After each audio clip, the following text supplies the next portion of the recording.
What's up, you guys? My name is Bombwreck, and today I'm going to be teaching you how to do the Fury Warrior Mage Tower Challenge.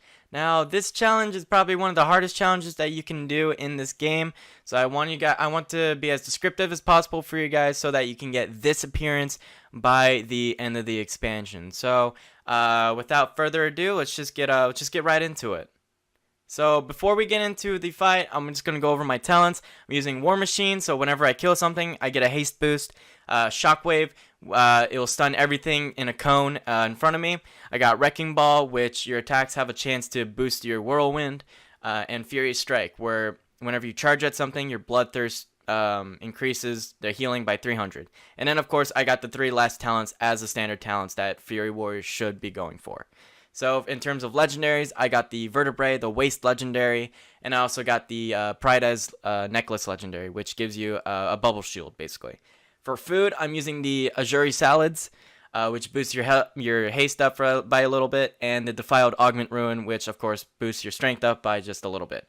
And then on the top right, I'm using a flask. It is the Flask of the Countless Armies, which boosts your strength up by 1,300. So, as I said before, this challenge is one of the hardest challenges to do, so any help that you can possibly get, use it. Any potions, any food, any flask, you trust me, you're going to need it. This is really hard, and you want to make this as easy as possible for you. Also, as a macro, I am using, I have macroed the Battle Cry, Blood Fury because I'm an orc, the Drums of Fury, and the Potion of the Old War together. And why this is so important is that because Drums of Fury, it's like a mini Bloodlust or a mini Time Warp. It boosts your haste up by 75% for a few seconds, and then the Potion of the Old War summons 2 ghosts that will mimic your attack, doing, I think, 150,000 damage. Now, why this is so important is that when you first start off this fight, you want to deal as much damage to Agatha as you can possibly can. Deal as much damage, pop all your cooldowns, Battle Cry, Odin's Fury. You want to deal as much damage to her because she has a stacking buff that increases over time, which will increase her damage. So trust me, you do not want to be fighting her for too long, or she'll just wipe you out because of how much she's hurting you. You won't be able to heal yourself back up afterwards. So after that, after you deal your initial damage, she'll summon these Imp Servants, which will channel energy into her, which will heal her.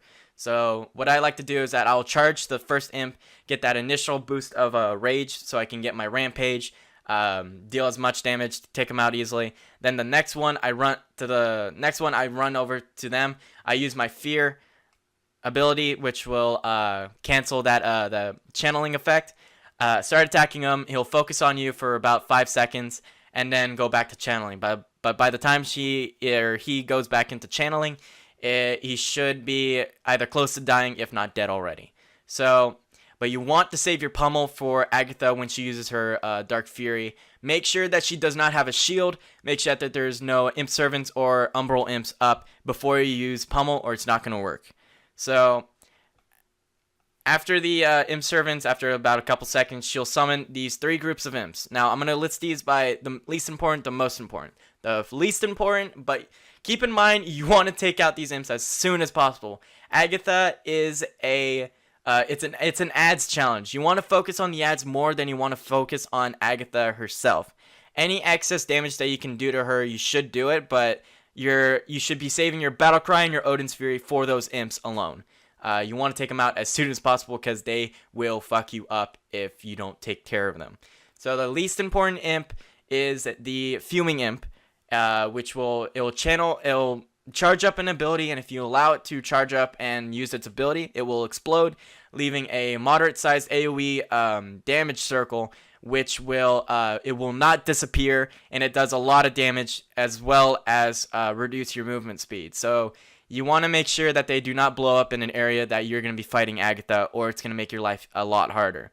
The second most important imp is the Smothering Imps. They are the damage dealing imps. They'll do fire damage to you, but if you leave them out for too long, they will increase their damage, and it'll be harder to survive.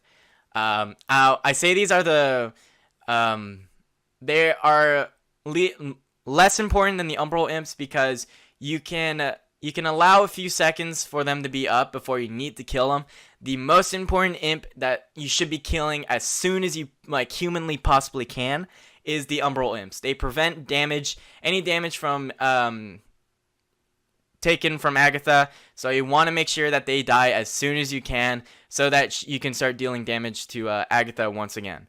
I'm also using a trinket called the Umbral Moonglaves. I know some people use the Conversions of Fate, others use Draught of Souls. It's honestly it's what you prefer and what you have on you. So I love using the Moonglaves because it gives it's basically my panic button. If I know I can't deal enough damage to the imps that spawn, the 3 groups of imps that spawn, I just pop that out. It will take care of the imps nicely. All you gotta do is probably just a couple whirlwinds to take them out, and you should be fine. Also, keep in mind, if you don't have Shockwave up to disrupt the fuming imps, you can just kite them in an area that their AoE is not going to affect you, so that you don't have to worry about having to deal too much damage or popping a cooldown or something like that. So, as I might have mentioned this before, but you want to save your pummel for Agatha when she has her Dark Fury, but make sure that you don't pummel her until the Umbral imps and the fuming or the imp servants are channeling into her, or it's not going to do anything. Or also with the shield, it will prevent the pummel. So you want to make sure that none of these are open. So in terms of stages, she'll start off with just in the middle of the stage. Just make sure you take out the imps and you should be fine. From stage 2 onward, she will teleport from the top to the bottom of the stage. She'll do this twice, and there will be boulders that will be coming down. You want to make sure that you do not get hit by these boulders, or it takes out half, if not more, damage. So this is why the Prides is so useful. So if you accidentally make a mistake, you're not punished as much for it. It's really nice for soaking up the damage from the smothering imps or the Umbral imps, or from Agatha herself. So just make sure that you don't get hit by the boulders. Make sure that you kill the imps as soon as possible. These are 2 of the 3 reasons why I died so many times in this challenge. The third reason is the Dark Fury, because the Dark Fury channel ability from Agatha does a lot of damage and it really hurts. So you just want to make sure that that you follow all of this to make sure that because you can't afford to take damage if you don't have the healing bracers. I think even with the healing bracer legendaries, you can't really afford to take too much damage. But without it, you do not want to be taking damage. Trust me, because there will be times that you'll be full level or full health, and all of a sudden, bam, you're dead. It can be really fast if you're not paying attention. But so once you get her health down to, as you can see right there, into a sliver, make sure that all the imps are down. Make sure that the Umbral imps are gone, that the imp servants are gone. But after that, and make sure that her shield is gone too. But after that, deal as much damage as you humanly can to her, just to nuke her out. Pop your battle cry. Pop your Odin's Fury. She's super low in health, so if you do that, you should deal enough damage to her that she'll just die immediately. So, up until that point, though, you want to make sure you focus on those imps. So, but after that, as you're going to see right about now, after I kill this, or until he blows up too, that works too. But after that, I popped my battle cry, I popped my Odin's Fury, I just dealt all the damage I possibly can to her to finally kill her. So, if you guys enjoyed this video, please leave a like and share it with some of your friends. If you have a question, leave a question in the comments below, and I'll try to answer it as soon as you can. So, I hope you guys have a good day, and good luck.